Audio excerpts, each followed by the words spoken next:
નમસ્કાર, હું છું ધ્વનિ રોહિણી. સ્વાગત છે આપનું એબીપી અસ્મિતામાં. મહત્વના સમાચાર પર નજર કરીશું. સૌથી પહેલા સમાચાર છે અમદાવાદથી, જ્યાં ખાદ્ય પદાર્થમાં ફરી એક વખત જીવાત નીકળી હોવાની ફરિયાદ ઉઠી છે. વધુ એક આઉટલેટ કે જ્યાં ગ્રાહકને થયો કડવો અનુભવ.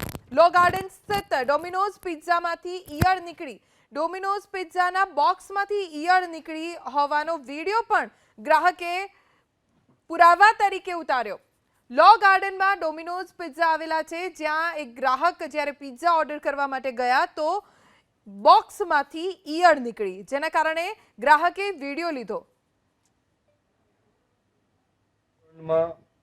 મારો પ્રવેશ થયો ત્યારે રેસ્ટોરન્ટનું જે ઓર્ડર આપવાનું કાઉન્ટર હોય એ કાઉન્ટર પર હું જ્યારે ઓર્ડર આપવા માટે ઊભો હતો ત્યારે ઓર્ડર આપતા પહેલા મારું નજર ત્યાં ઓર્ડર લેનાર વ્યક્તિ પાસે પડેલા પિઝાના જે બોક્સ કહેવાય કન્ટેનર તેના પર પણ.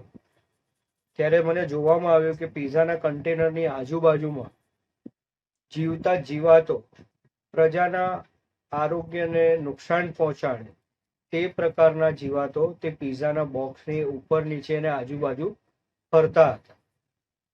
આ વિષયમાં જાણ કરવા માટે રેસ્ટોરન્ટના મેનેજરને મેં બોલાવ્યા. તો સૌ પ્રથમ તો ત્યાં રેસ્ટોરન્ટમાં કોઈ મેનેજર તરીકે જલ્દી સામે ના આવ્યું. જે વ્યક્તિ સામે આવ્યું એ વ્યક્તિએ પણ મારી સાથે બહુ ઉગ્ર વર્તન કર્યું ને મને એવું કહી દીધું કે ભાઈ તમે રેસ્ટોરન્ટમાંથી બહાર નીકળી જાઓ.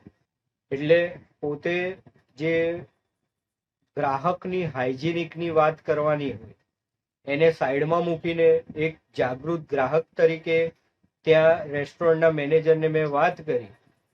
તો ત્યાં હાજર જે વ્યક્તિ હતા તે પહેલાં તો નોકરી પર ચાલુ ફરજમાં નહોતા. તેમણે ડોમિનોઝ પિઝાનો કોઈ પણ પ્રકારનો યુનિફોર્મ નહોતો પહેરેલો અને ગમે તે ભાષામાં મને તેમણે રેસ્ટોરન્ટમાંથી બહાર નીકળી જવાનું કીધું. તેથી મેં જે પિઝાનો ઓર્ડર કરેલો હતો તે ઓર્ડર લઈ મેં અમદાવાદ મ્યુનિસિપલ કોર્પોરેશનના ઓનલાઈન પોર્ટલની અંદર CCRS દ્વારા ફરિયાદ કરેલ છે.